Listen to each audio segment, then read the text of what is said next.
I was born in Glenwood, Iowa. It's right along off by Omaha, Nebraska, right on the western side of Iowa. And I was put into Davenport, Iowa orphanage, where Davenport was 8 years old when I broke this arm. I out playing in the schoolyard with the big boys. This half jumped up on top of this. And I just walked into the school nurse's office, and I said, I did something wrong. She said, get in the car. Took me to the hospital, and the first 3 doctors were all arguing with each other about where to cut it off. And my foster mother came in with another doctor, and she heard that statement. She said, what? He's such a precious little boy, you have to cut his arm off? And he says, the guy says, well, we don't have to do it today, Margaret. And he tells one of them, grab the kid's shoulder. Somebody walked up and grabbed my shoulder, and he walked up and grabbed my wrist. Oh! That's wow. Yeah. I became a pilot at age 20 and a second lieutenant in the Marine Corps because a couple of my instructors were Marines. You know, I went through high school pretty fast, everything. They did tell me what to do, and I do it. And I said, and then my foster mother was a woman attorney, and her uncle was the Bulldog of Iowa, an attorney, well-known attorney. And the 2 of them sort of took after me a little bit. They wanted to send me to college and law school. There have been 7 more years of school. And I was so bored with school, I said, God, I need a break. So I signed up for 1 year in the Navy. They had a 1-year program for a short period of time. Boot camp, some first-class petty officer saw this crooked arm and said, what the hell is that? How the hell did you get in here? And I said, I told him I broke my arm. Sent me over to the hospital for a week or 2 till they sent me back. Because every time they do that to me, I just arm wrestle them and beat them. Okay. Anyway, I got to San Diego and we were unloading 100-pound feed sacks off some truck into the destroyer. And I caught one. It jerked my arm a little out of place. And that was the problem. There was a bunch of bone chips in there. And every once in a while, the bone chip would get out of place. And I'd have to work the arm. And what happened was, I got up there with the battalion as their forward air controller, and I went out there and I would go out early in the morning, and no man's land would be several hundred feet between the 2 forces, the North Koreans and the South Koreans, and I'd go out just before sunrise and get in place and sit there all day and then come back at sunset. Because I could see, the first day I went out there, I could see the airplane circling where we used to circle, and wait to get hold of our air controller, and then go where he said, where he had his targets. Well, I could see that place, so and we had 10-channel VHF in those days, and only 3 of the channels were for combat operations. So I could flip the radio to those 3 channels and hear them checking in, and their call sign was my call sign was Devastate 1-4. Everybody was something 1-4, every battalion, and I could hear them calling in, trying to get their controller. If their controller didn't show up, I'd wait after they called 3 or 4 times and say, then I'd call them and say, hey, this is Devastate 1-4. I said, if your controller isn't available, I said, I got targets for you, because otherwise they'd have to leave and go home before they run out of gas and drop their bombs out over the Pacific, alongside the coastline there, and then go home and land, and just waste of time and money and everything else. Right. So I'd call and say, and the first time I did, it was Ted Williams said, is this Slobber Ed? I said, yeah, okay, we'll give him a few more minutes, Ed, then we're yours. Oh, they kept telling me, don't you go over there, Miller, and take chances like we know you do, and get yourself injured or killed. you just go show them, because all McNamara, Secretary of Defense McNamara wants, he just wants statistics. And that was really all they were doing, you know. And you just give them all the statistics you can give them. So I went over there, and the first day, the first 24 hours, we outflew, we had more flights than any other squadron. I dropped more bombs, I shot more bullets, and everything in the first 24 hours. And we just shattered all the records from then on until September. And then, in September, that month, we just blew them away, just blew them right out. Because when I got there, not only had my men all trained, because every squadron I noticed fell on their ass because their people weren't trained. They didn't have a full complement of people. And I made sure, since I was in charge in the squadron outside the country, of ferrying in the new airplanes, or the new good shape, overhauled airplanes and all that stuff, I made sure I had my fair share. The squadron I was going to taken over was going to have their fair share, and I didn't take advantage of anybody. But I also saw there's not a flight in Vietnam that lasts more than an hour. You know, we were close enough to all the targets, and I said, drop those 2 belly tanks on these airplanes and put on 2 more bomb racks. And that was one of the first things we did, and we had 2 more bomb racks. So it's easy to drop more bombs than anybody else. Plus, they had Gatling guns that went on your center fuselage. So I said, put a Gatling gun on every center fuselage, so we just shoot the hell out of the place. But I also found so that was it. And you know, I tell everybody, don't waste your time up there. Get up there, hit your target, get back, and bring that airplane back in good shape.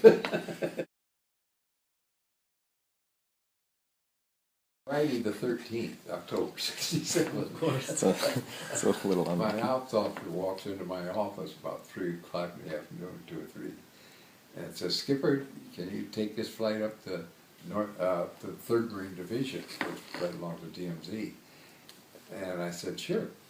And he said that we'd been in the country 59 days, and this was my 70th mission I got shot down on. And then I says to him, I turned around, I said, am I going to be late for a happy hour? And he says, no, I think you can get up and back. It'll be all right. I said, okay. I'm not always wanting to run into him again because I missed 274 happy hours in a row. 274 weeks stuck up there. I lost all my hydraulic pressure, and we're still flying, but I have to break it off here. And my RO, the guy in the back, my navigator, radio man, I told him, okay, we're coming off, going like hell. The engines are both running like mad, but the hydraulic pressure is what controlled our instruments. So I had no instruments as soon as it went to 0. And I laugh at that because immediately went through my mind, we got 3 hydraulic systems, 1 power control, 1 power control 2, and then utilities, the things that raised and lowered the landing gear and the flaps. And I said, but only 1 reservoir. And they must have hit me in the reservoir because we lost all the hydraulic fluid there is. And I thought, shit, whose idea was that? but he says, I just come off talking, well, I'm losing my hydraulic pressure. I'm losing all my air bottles. All there were backups to various things, like blow your gear down or anything like that. And I said, thought to myself, I could fly this airplane with throttles, you know, right throttle, turn left, left throttle, turn right. Throttle on, climb, throttle off, descend. I said, hell, I could fly this airplane with engines. But it didn't last very long. By that time I told my IO, get out, and he popped out, and then I was heading straight down for the ground. I was coming up fast, and I said, boy, those ants, oh, those aren't ants, those are people. Go straight down. So I pulled the handle on the floor because I was constantly over in the seat, and normally you go up, hold a face curtain on top over your head, pull it down, you're facing your back straight in the seat. But I went up with my back bent, and felt paralyzed in the back. And I crushed 9, 10, 11, and 12 vertebrae and lost 2 inches of height. Next thing I know, I get him out anyway, and I ejected and banged my back. I thought, whoop. And then when I ejected, I was doing 600 miles an hour. So my parachute just turned to rags, which is nothing there, just flaps of cloth banging into breeze. And I hit the ground on one foot because I was coming up through a house and I saw the troops down there and I thought, oh shit. And I thought, well, when they come in, I'll go through the roof. And when they come in the front door, I'll go out the back door. Then I thought, what if I straddle a rafter? I thought, oh shit! So I jerked the cords on the parachute, and it shot me over the house. But I came down on one foot and shattered this ankle completely.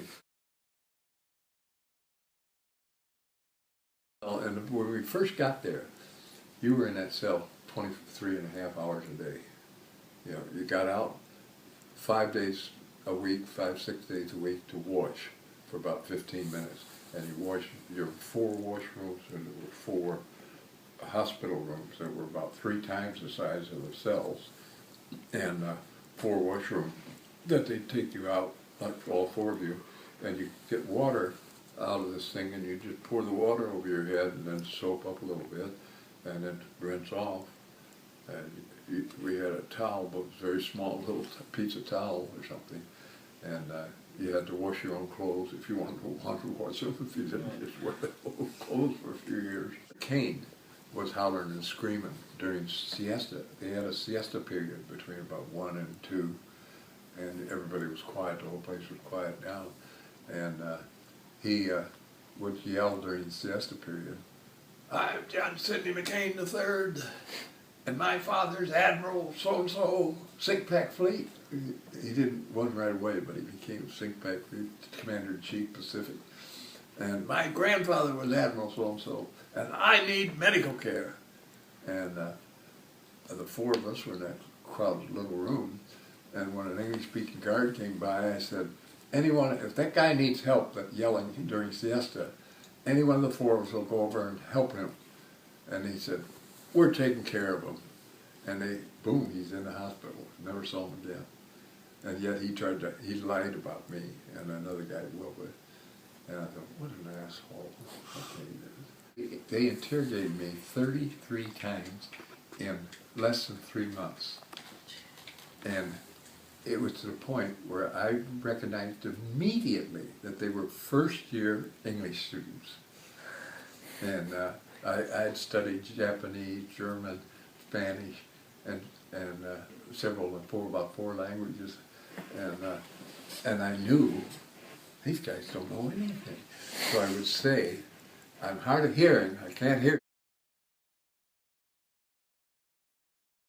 I told my family I was dead, and I have a Navy Times newspaper article that says Lieutenant Colonel Mel was shot down and killed in action on Friday the 13th.